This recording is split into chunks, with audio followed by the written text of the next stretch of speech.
Baik, di bagian kedua video berikutnya kita lanjutkan bahwa setelah tadi kita melihat nubuatan tentang bagaimana ambisi daripada Lucifer untuk mau mengambil ataupun menyamai Allah yang maha tinggi, dia berencana untuk juga membuat tahtanya di sebelah utara, maka hal-hal yang jahat seperti ini tidak bisa dibiarkan berlama-lama terjadi di surga.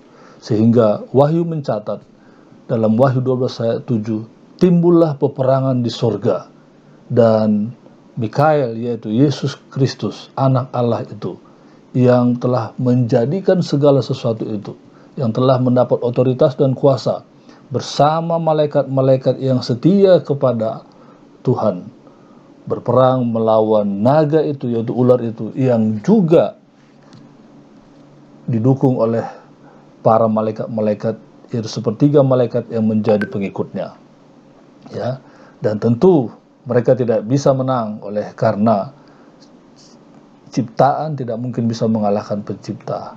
Lalu kemudian dikatakan dalam ayat 9, dan naga besar itu, si ular tua yang disebut iblis atau Satan, yang menyesatkan seluruh dunia. Lihat, jadi dunia kita ini tidak hanya satu bumi di mana kita tinggal, tapi ada banyak dunia-dunia lain juga. Dia dilemparkan ke bawah, ia dilemparkan ke bumi bersama dengan malaikat-malaikatnya. Kalah mereka, ya, karena tidak berhasil lah. Nanti kita lihat, ya, selanjutnya. Dan ekornya menyeret sepertiga dari bintang-bintang di langit. Ini adalah sebuah nubuatan juga yang dituliskan oleh Yohanes yang kekasih di Pulau Patmos dengan lambang bintang-bintang, yaitu malaikat-malaikat yang berhasil dihasut oleh Lucifer untuk menjadi pengikutnya. Ya. Nah, sekarang kita masuk dalam Kejadian pasal 3.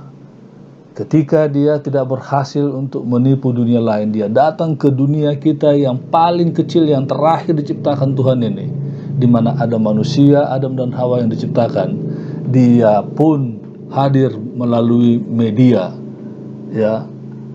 Dia lewat ular, dia berbicara, ya, kepada Adam, kepada Hawa, dan Hawa pun akhirnya melanggar perintah Allah untuk tidak memakan buah pengetahuan baik dan jahat itu, tetapi mereka lebih percaya kepada setan. Ya, setan gunakan media, yaitu ular, binatang yang paling indah dan cerdik. Dia bisa terbang, ya, mungkin mirip seperti barongsai. Nanti kita lihat, ya, kakinya berwarna-warni. Nah, kira-kira inilah dia, ya, gambarannya sekilas, ya, untuk menggambarkan bagaimana keindahan ular yang dulu punya kaki dengan warna-warni. Dia bisa berjalan hingga akhirnya dia dikutuk bersama dengan Adam dan Hawa. Lalu ular ini juga berjalan dengan perutnya dan makanannya adalah debu tanah. Nah, ini adalah mengenai galaksi, planet, tata surya, dan Bima Sakti, dan dunia-dunia yang begitu luar biasa. Bahkan ada bintang Andromeda yang besarnya luar biasa. Bayangkan matahari kita bisa masuk 1 juta banyaknya bumi kita ini, saking begitu besarnya. Jadi betapa ajaibnya kemahakuasaan Tuhan itu melalui Yesus Kristus Juru Selamat dan Pencipta kita, ya. Dan itu boleh ditonton nanti di YouTube tentang keajaiban alam semesta. Nah, kemudian inilah juga gambaran daripada Taman Eden yang boleh dibuat manusia, ya, bagaimana damai dan indahnya mereka hingga akhirnya ketika mereka tertipu, mereka pun diusir, dan pintu gerbang di timur itu untuk jangan masuk mereka memakan buah pengetahuan, buah hidup kekal itu, agar mereka jangan mati dalam kekekalan, dijaga oleh malaikat yang dengan pedang yang bernyala-nyala. Lihat dampak dari ketidakmenurutan, dampak dari lebih percaya kepada kata-kata ular atau setan itu daripada perintah Allah. Ya, mereka tertipu. ya, mereka kehilangan kemuliaan Allah, dan akhirnya Allah yang penuh kasih memberikan, yang menyatakan kasihnya. Dikatakan nubuatan tentang bagaimana hal ini yang terus terjadi sampai kedatangan Yesus kedua kali. Dalam Kejadian 3:15, aku akan mengadakan permusuhan antara engkau dan perempuan ini. Lihat, permusuhan ini bukan hanya di surga yang telah mengalahkan mereka, terjadi juga di Taman Eden, terjadi juga yang nanti kita lihat sampai nanti kedatangan Yesus yang kedua kali, ya. Nah, lihat Allah di dalam kasihnya, dalam Kejadian 3:21, Tuhan Allah membuat pakaian dari kulit binatang. Nah, anak-anakku, saudara-saudara sekalian, inilah kasih karunia Tuhan kita itu. Inilah Injil itu, inilah kabar baik, inilah good news. Ini adalah nubuat tentang Yesus, anak Allah yang nanti menjelma menjadi manusia dan akan mati di kayu salib 4.000 tahun kemudian, ya, untuk menebus saudara dan saya agar kita tidak mengalami maut atau kematian kekal, ya. Nah, jadi kita puji Tuhan untuk segala kasih-Nya yang tetap mau menyelamatkan kita, ya.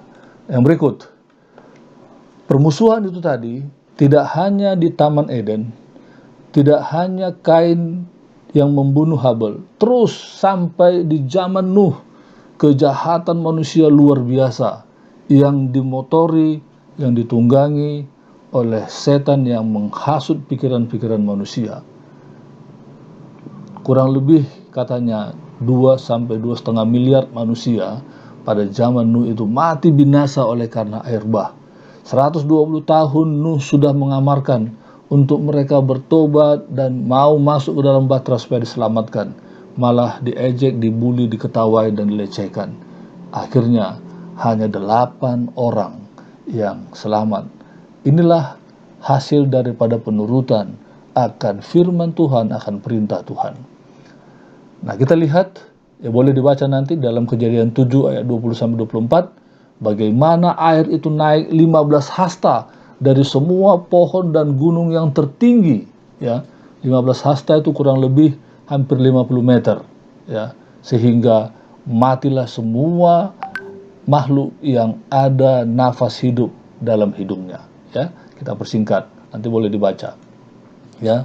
Setelah Nuh turun dari bahtera, setelah kandas di Gunung Ararat, mereka berkembang biak jadi banyak lagi manusia, tapi kembali Nimrod, seorang yang gagah perkasa, ingin membangun menara dengan ambisinya supaya katanya tidak ada lagi nanti kita kena air bah.